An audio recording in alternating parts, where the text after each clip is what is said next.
uma vez que a gente entendeu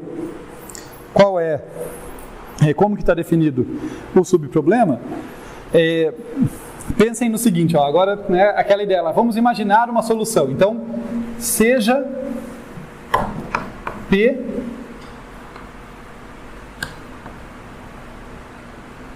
um caminho mínimo, deixa eu ver quais valores que você quer, de I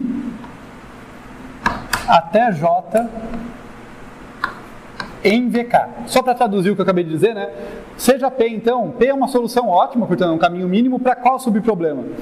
Um caminho mínimo que vai de I até J, então, origem I, destino J. E quando eu digo em VK, agora você já sabe o que isso significa, quer dizer, só usa vértices intermediários desse subconjunto. Né? Nenhum vértice intermediário fora de VK. Por que isso aqui vai ser útil para a gente? Porque, como eu citei, né, a gente fez algo parecido lá no problema da mochila. Quando eu olho dessa forma, quando os meus subproblemas, melhor dizendo, quando a hierarquia dos meus problemas envolve um prefixo dos vértices, eu consegui estabelecer uma ordem dessa forma. Quando eu olho para a késima posição aqui do meu subproblema, cadê?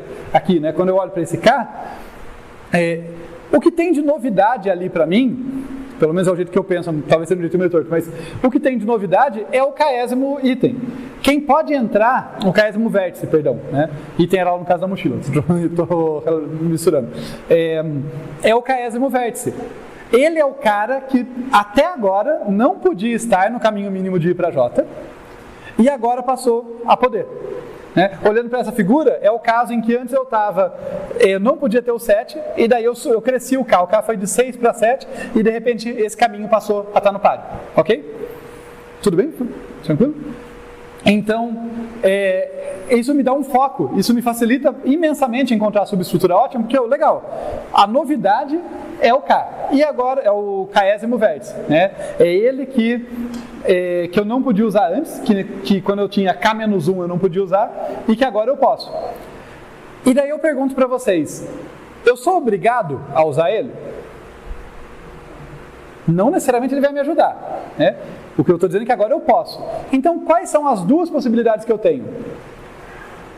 Ou K pertence ao caminho mínimo de I até J, ou não pertence. Então, no fim, dei uma certa volta para conseguir definir direitinho, mas agora, de fato, os meus casos para analisar na subestrutura ótima são muito simples. Basicamente, vale a pena eu usar esse cara ou não vale? Tá? Então, aqui, caso 1, K não pertence a P. Caso 2, K pertence a P. Tá? São essas duas situações que a gente tem que tratar aqui. Essa aqui é bem direto, olha só. Se o K não pertence a P, o késimo vértice não pertence a P, vou tentar fazer com um desenho o mais abstrato que eu conseguir. Olha, eu tenho um I e tenho um J aqui, e eu tenho o P aqui. Esse é meu caminho P. Eu estou no caso em que K não pertence a P. Então, sei lá, o K está ali, o vértice K está lá, dando uma volta lá. Veja que o P é caminho mínimo de I até J em VK. Quer dizer, o P é a solução do subproblema LIJK. Ele é a solução desse subproblema. Ele pode usar o vértice K mais 1? Não, né? Porque se ele é a solução do subproblema restrito a VK, ele só pode usar o vértice 1, vértice 2, vértice 3 até o vértice K. Mas eu estou no caso que ele não está usando o vértice K. Então qual que é o nosso chute? O P é solução de qual subproblema, gente? A gente, por hipótese, sabe que ele é solução de IJ restrito a VK. Mas se o K não está lá, esse cara é solução do quê? Do VK menos 1. Do restrito ao VK menos 1. Então é essa a nossa hipótese. Olha, nesse caso que o K não pertence a P, então nós temos aqui que P é solução ótima de, e eu vou usar a notação agora para facilitar a minha vida, L colocar esse I para cima para não confundir. De L e J, os destinos não mudaram, né? K-1. Né? E de novo, aquilo que eu sempre chamo atenção para vocês. Olha, que ele é solução, tira o ótima por enquanto, que ele é solução disso aqui, está na própria argumentação que a gente acabou de fazer. Olha, para ele ser solução do L e J K-1, ele tem que ter origem em I, check. Tem que ter destino em J, check. Tem que estar restrito aos K-1 primeiros vértices. Pô, ele estava restrito aos K primeiros vértices sem usar o K-ésimo. Então, ele, por consequência, está restrito aos K-1. Que ele é solução, não há dúvida. Vejam que isso fica simples porque o subproblema está bem definido, que foi o que eu falei que eu queria ter enfatizado antes. Né? Quando eu estava preparando essa aula, eu devia ter enfatizado mais isso, sabe? Quando está procurando subestrutura ótima, define bem quais os parâmetros que vão definir meu subproblema. Uma vez que eu defini esses parâmetros muito bem, fica mais fácil de enxergar. Só que é claro, tem um tanto de tentativa e erro, porque os parâmetros não são óbvios. De novo, eu chamo a atenção. No caso do Bellman-Ford, era um problema muito parecido, era caminhos mínimos também, e ele usou outra coisa. Né? Ele usou um parâmetro que significava outra coisa. Então isso é parte do projeto de algoritmo. Mas uma vez que eu defini bem, fica muito mais fácil construir, a encontrar a subestrutura ótima e chegar na recorrência. Então, beleza. P, nesse caso, é a solução desse subproblema. Que ele é a solução ótima, é aquele argumento por contradição de sempre. Né? Então, deixa eu ver a hora.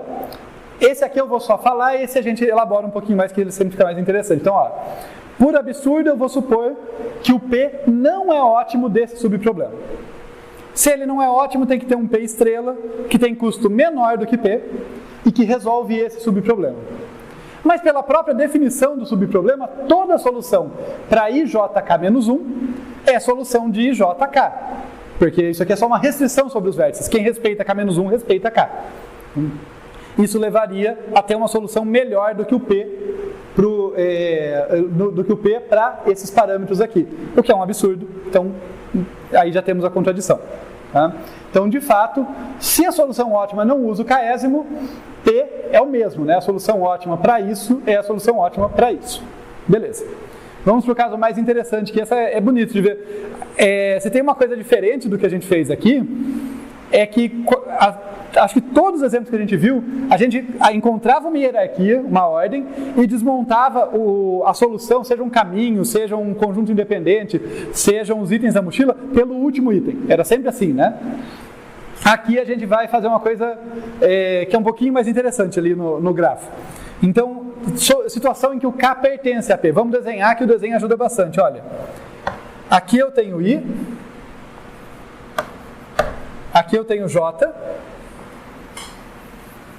aqui está o P, né, o meu caminho P, só que eu tenho que ter o K aqui no meio. Não tem que estar exatamente no meio, tá? Isso é só o desenho, mas em algum lugar tem que estar o K ali, tem que estar passando por ele. Beleza? Olha que legal. É programação dinâmica, mas tem uma cara de divisão e conquista que a gente viu tanto, né? Olha, se eu tenho esse K no meio, se eu estou no caso 2 que eu tenho esse K no meio, olha o que eu tenho aqui. Eu tenho um caminho que vai de I até K, e eu tenho um caminho que vai de K até J. E isso cheira a subestrutura ótima, vocês percebem? Porque é o que vai motivar a prova, que a gente vai fazer em instantes. Mas meio que assim, se esse pedaço não fosse o melhor possível para ir de I até K, eu trocava por um melhor e eu melhorava o caminho global, né? O caminho de I até J. Então, quando eu quebro aqui em torno do K, tem uma cara de que, olha, isso mais isso aqui, cada pedaço tem que ser ótimo. Tá? Então é isso, é por aí que a gente vai dar o chute. Então eu vou pegar aqui, olha, esse pedacinho aqui, eu vou chamar de P1. Esse pedacinho aqui de P2. Tá? E daí o meu argumento, o meu chute é que, olha, se o K faz parte do P, o P1 aqui, que é um pedaço do P, né, é a restrição do P de I até K, vai ser solução ótima desse subproblema, e o P2 vai ser daquele. Mas vamos dizer isso direito. Então, olha, eu vou me permitir não entrar em detalhes técnicos para dizer como eu defino P1 e P2. É simplesmente vai do I até o K e depois do K até em frente, seguindo a ordem do P1 e P2. Para isso eu vou usar figuras que está bem definido. Mas aí o que eu vou dizer? Olha, P1, meu chute aqui é que P1 é solução ótima de... Momento que eu queria ter escrito um pouco mais para lá, né? Vamos colocar aqui embaixo. P1 é solução ótima de L. Qual que é a origem do subproblema do P1, gente? Me ajudem aí para ver se estamos vivos. Origem do subproblema do P1 é I, né? Destino K. E agora que é crítico, porque tem que ser um subproblema. Não pode ser K também aqui, né? Não pode ser manter o K aqui em cima. Tá? Porque daí só mudou o destino, mas tá no mesmo tamanho o problema. Só que eu posso reduzir, né? Porque o K eu já estou usando aqui.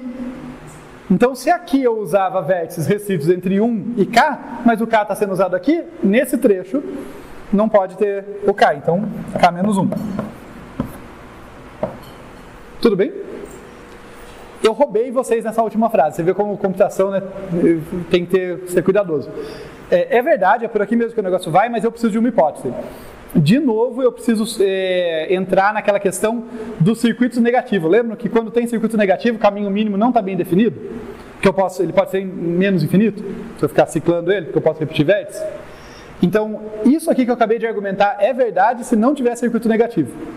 Se tiver circuito negativo, o caminho mínimo de I até J poderia ficar passando por esse circuito. Imagina que o K é parte desse circuito. Daí o K está várias vezes lá. E isso significaria que esse trecho aqui não é um subproblema restrito a vértices intermediários em K-1, porque ele contém o K.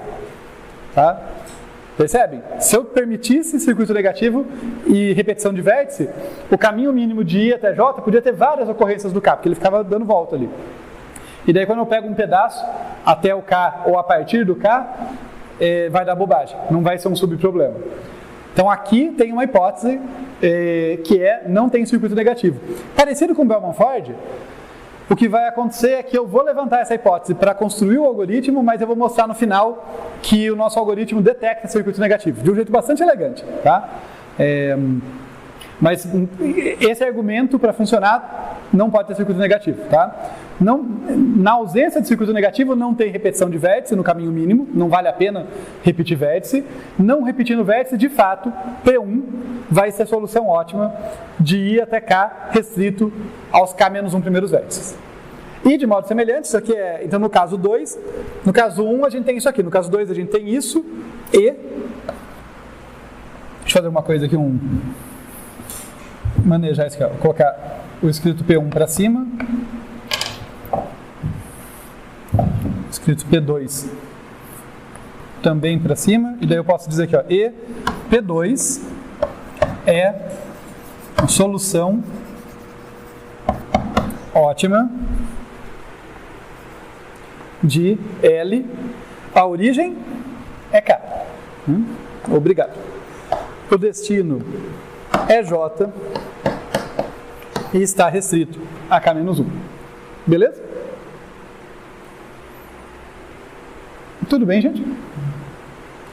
Que o P1 e o P2 são solução, tá claro? Que eles são soluções viáveis. Afinal, origem, eles começam, né, o P2. Vamos pegar o P2 e o P1 é parecido.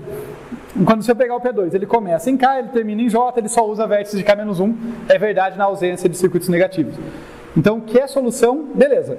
A questão de ser solução ótima, argumento por contradição. Vamos fazer um pouquinho mais bem definido do que eu fiz antes, né? Só para não deixar no vácuo. Assim, olha, eu vou mostrar para o P2, tá? O P1 é similar, tá? Então,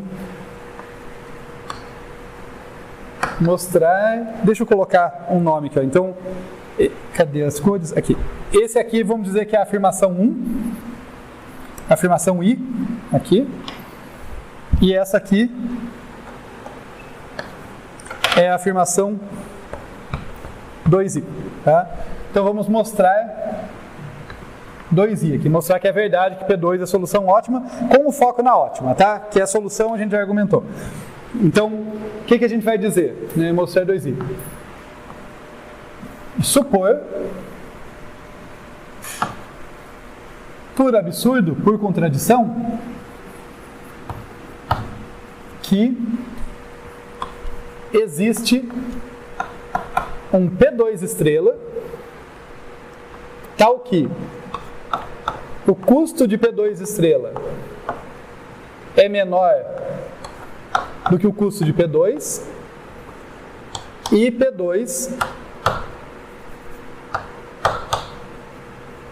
é a solução de L KJ K menos 1. Tá? Então eu estou supondo que, tudo bem, o pedaço de P que vai de K para frente é uma solução viável, mas por absurdo eu estou dizendo que ela não é ótima. Quer dizer, estou supondo que não vale a subestrutura ótima. Tá? Porque na verdade tem um jeito melhor de construir ali uma solução para o problema cuja origem é K, destino é J e só usa vértices de 1 até K menos 1. Tá? O problema disso vai bem direto, né? Olha, se fosse verdade isso, o que nós temos que olhar? Temos que P1 mais P2 estrela, ou seja, a concatenação, estou usando mais aqui como concatenar, né? Olha, eu vou de I até K seguindo P1 e depois eu vou de K até J seguindo P2. É a solução de L e JK, né? É a solução desse subproblema aqui original, né? O problema para o qual o P era a solução ótima. Tá? Assim, o que acontece com os custos, gente? Os custos de P1 mais P2 estrela vão ser iguais ao custo de P1 mais o custo de P2 estrela, mas o custo de P2 estrela é o quê? É menor que o custo de P2, então isso aqui vai dar menor do que custo de P1 mais custo de P2, mas P1 mais P2 é o quê? Custo de P, e a gente tem um absurdo, porque P, por hipótese, lá no começo da brincadeira eu escolhi um P que era o caminho mínimo de ir até J em VK. Tá? Não pode ter uma solução que vai de I até J respeitando os vértices intermediários todos em VK com um custo menor do que P. Então, o que a gente mostrou foi, se P2 não fosse ótimo para esse pedaço, para esse subproblema, P não seria ótimo para começo de conversa. Então, de fato, vale a subestrutura ótima. Para P1 é o mesmo argumento, só vai trocar P1 por P2 aqui na hora de construir a brincadeira. Né? Vai ser P1 estrela e P2 combinados para trabalhar. Tudo bem? Tranquilo, gente? Então, essa foi a nossa provinha por contradição. Então, temos a subestrutura ótima. E agora eu quero a recorrência. Tá? Eu quero que a gente deduza a recorrência. Eu nem vou apagar isso aqui, porque, como eu falei, definir bem o subproblema é legal, mas a gente precisa... Vou apagar aqui, tá? Aqui como aqui é, entre aspas, só a prova, mas o que a gente falou dos casos 1 e 2 está aqui, acho que esse é um bom lugar para escrever a recorrência.